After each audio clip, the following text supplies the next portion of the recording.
La majorité des expats qui échouent au Mexique le font pour une seule raison. Ils pensaient que le visa était entre guillemets la seule épreuve, la seule étape pour pouvoir s'installer sereinement au Mexique.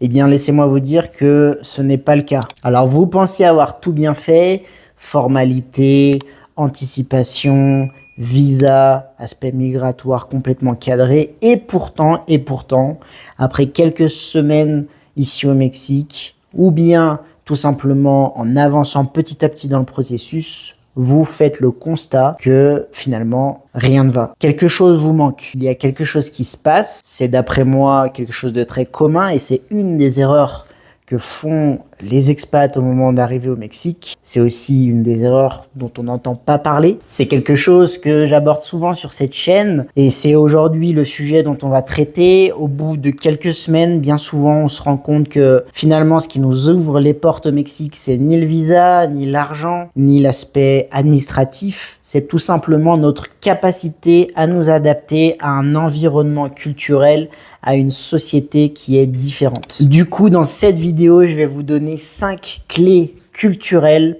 pour réaliser votre installation de la meilleure manière possible. Toutes ces clés culturelles, je les ai appris à la dure. Je les ai appris soit à titre personnel, soit à titre professionnel, notamment en accompagnant tout simplement des expats dans leur installation ici au Mexique, notamment surtout des francophones.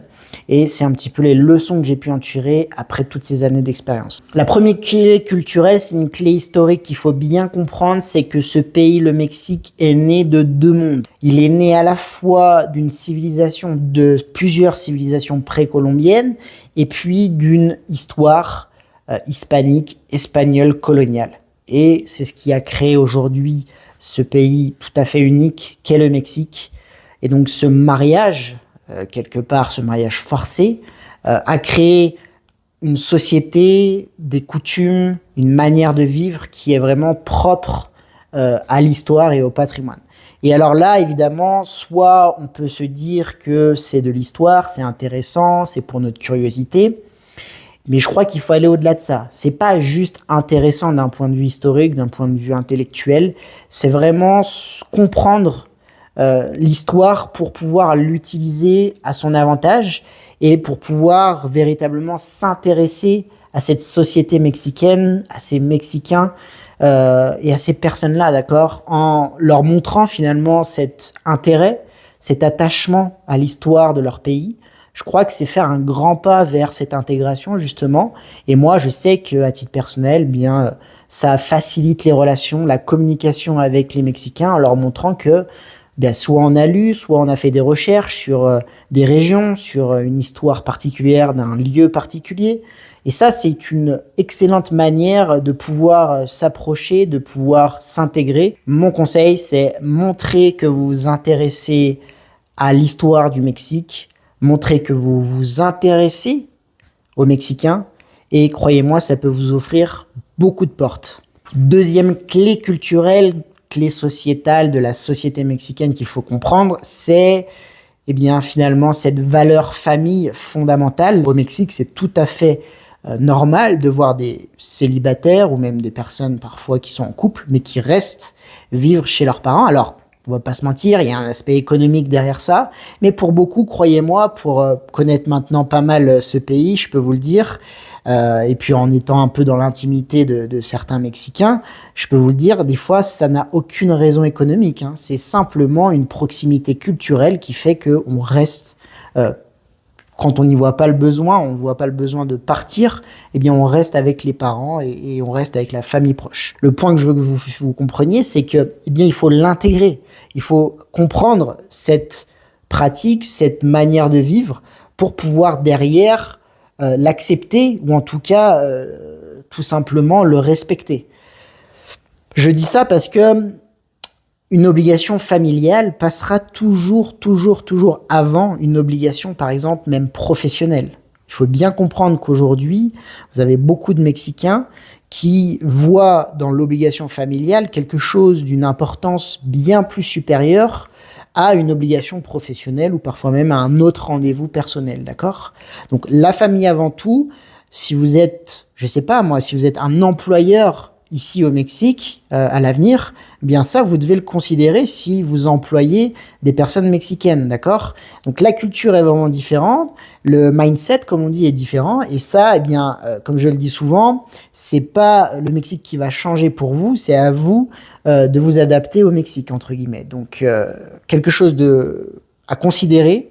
Pareil dans vos relations sociales, dans vos relations professionnelles, comprendre cette importance. La troisième clé culturelle, 3, c'est la foi, le catholicisme, la religion. Et alors évidemment, dans cette vidéo, on va pas parler en soi de la religion, on va parler du fait que la religion est importante dans ce pays, d'accord? La religion est importante, vous le savez sans doute, ça dépend des statistiques qu'on prend, mais 80-90% des Mexicains qui se déclarent croyants. Donc voilà, c'est un des pays où vous avez le pourcentage le plus élevé de catholiques dans le monde. Donc ça, c'est évidemment quelque chose qu'il faut comprendre. Donc encore une fois, même si vous n'êtes pas croyant, vous devez accepter et reconnaître l'importance de cette religion dans ce pays. Le pays s'est bâti de cette manière. Cette place de la religion dicte le quotidien, la vie de beaucoup de personnes dans ce pays. Et voilà, et ça fait partie de la société et c'est quelque chose que vous devez avoir en considération. Ici, la Virgen de Guadalupe, c'est un personnage, c'est une personne centrale dans la vie de beaucoup de Mexicains. Aujourd'hui, c'est plus important, ça représente plus que n'importe quel autre être humain sur cette planète, à part peut-être leur mère, leurs parents, vous voyez. Mais ça, le fait de comprendre et de finalement s'adapter, peut-être que vous venez d'un cercle très athée, etc. Mais il va falloir faire un effort là-dessus en se mettant à la place des Mexicains et en se disant que oui, ici la religion a une place importante, vous devez respecter ça, on doit respecter ça, le pays est fait de cette manière. Et donc, voilà, pareil, dans les interactions sociales, dans la manière de communiquer, ça doit faire partie des choses à comprendre. Quatrième clé culturelle, comprendre que le Mexicain ou la Mexicaine est relativement chauvin, d'accord, relativement patriote. Dans les écoles au Mexique, les petits enfants, dans les classes de petits de 5 à 10 ans, lors de jours d'importance nationale, il est tout à fait normal que les petits apprennent l'hymne et le chantent, d'accord?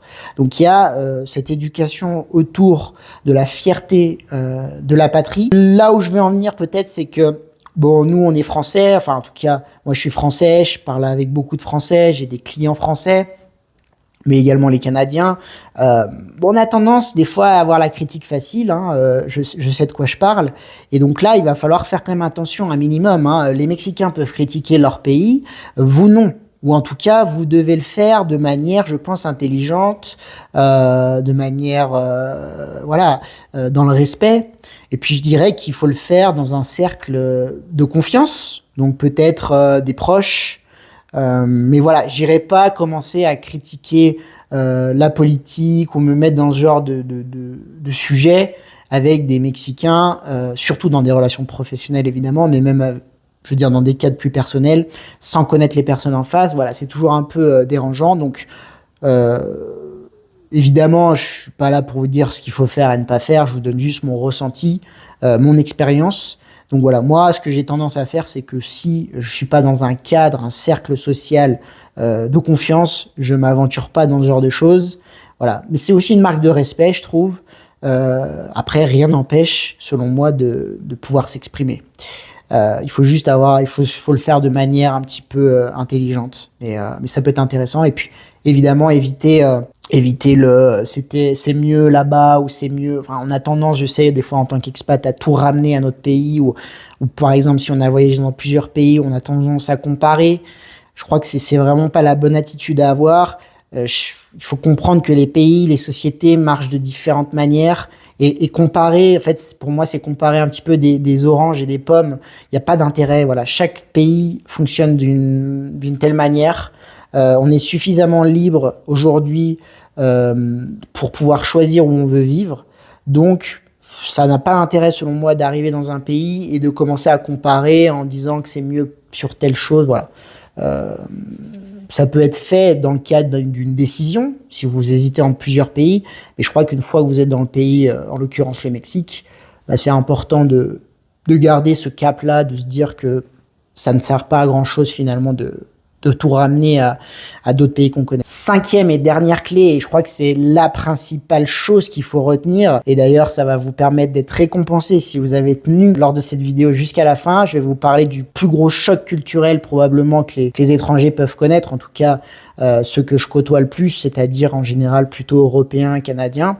Eh bien là c'est plutôt la douceur comme arme sociale. Alors qu'est-ce que je veux dire la douceur comme arme sociale? Ici, dans la communication au Mexique, l'agressivité, le fait de hausser le ton ne vous mènera à rien, d'accord? Ici, celui qui s'énerve, celui qui agresse entre guillemets, est le perdant.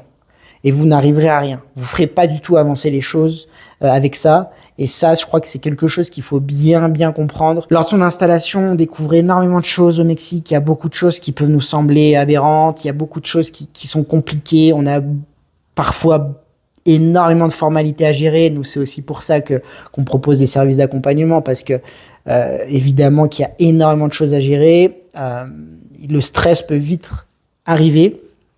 Et voilà, on sait ce que ça fait comme conséquence le stress. Parfois, on peut tout simplement péter un câble, hein, je crois qu'il faut le dire comme c'est. Et pourtant, c'est, selon moi, la pire des choses à faire, surtout au Mexique, où les personnes vont se braquer très rapidement à la minute où vous allez hausser le ton. Et moi, je sais que je l'ai fait moi-même, cette erreur, donc je peux vous en parler. Vous n'aurez aucun résultat dans tous les cas.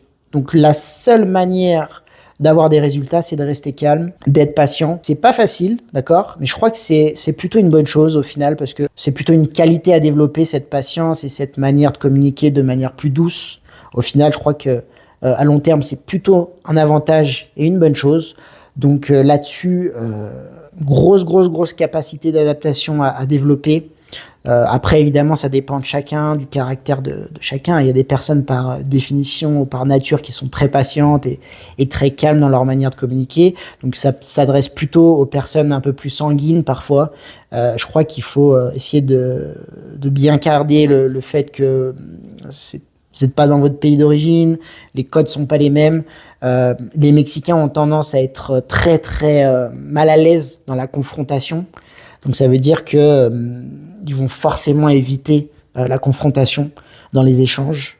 Et c'est pour ça que l'agressivité, dans tous les cas, ne servira à rien. Bien voilà, pour conclure, je crois que ce que je voulais que vous reteniez, c'est globalement cette capacité de développement personnel que vous allez pouvoir tout simplement développer ici au Mexique, dans l'expatriation de manière générale. Il y a beaucoup de changements qui se produisent au moment de l'expatriation et c'est en général une expérience dans tous les cas enrichissante. Que ce soit une réussite ou un échec, même si j'aime pas trop ce mot parce qu'il n'y a pas réellement d'échec, même lorsque ça se passe un peu moins bien. Dans tous les cas, vous en sortirez gagnant, gagnante. Je pense aussi aux familles. Mais quelle opportunité incroyable, peut-être pour si vous avez des enfants. Moi, je sais que j'accompagne plusieurs familles en ce moment même, et les enfants, c'est incroyable pour eux. En pleine formation comme ça, quand vous êtes dans des jeunes âges, vous développez des nouvelles langues, vous développez une culture différente, ça vous ouvre sur le monde. Et donc, je crois que c'est une arme incroyable pour le futur, pour ces enfants qui ont la chance de vivre une telle expérience. Je crois que c'est surtout cette note d'optimisme qu'il faut retenir. Il y a énormément de challenges au moment d'une expatriation, notamment au Mexique, parce qu'on vient parfois de cultures différentes, et donc ça impose, comme je l'ai dit souvent, une capacité d'adaptation, mais c'est au final une excellente expérience. Dans tous les cas, moi, ce que je peux vous conseiller, c'est tout simplement de vous abonner à cette chaîne pour pas louper les prochaines vidéos. Et puis évidemment, si vous avez des remarques, des questions sur ce sujet, moi, ça m'intéresse énormément d'avoir vos commentaires. Donc, vous allez dans l'espace commentaire de la vidéo. Également, si vous êtes déjà expatrié, dites-moi un petit peu, vous, quels ont été les challenges au niveau culturel, au niveau de la société, quels changements vous ont véritablement challengé. C'est en plus quelque chose qui est valable pas pour tous les pays, hein. Moi je parle du Mexique, mais dans d'autres pays, vous n'avez pas cet aspect culturel parce que, bon, aujourd'hui en Europe, par exemple, vous avez des pays qui sont qui fonctionnent un peu de la même manière. Je vous souhaite une bonne fin de journée, une bonne soirée, ça dépend à quelle heure vous écoutez cette vidéo. Je vous dis à la prochaine, ciao.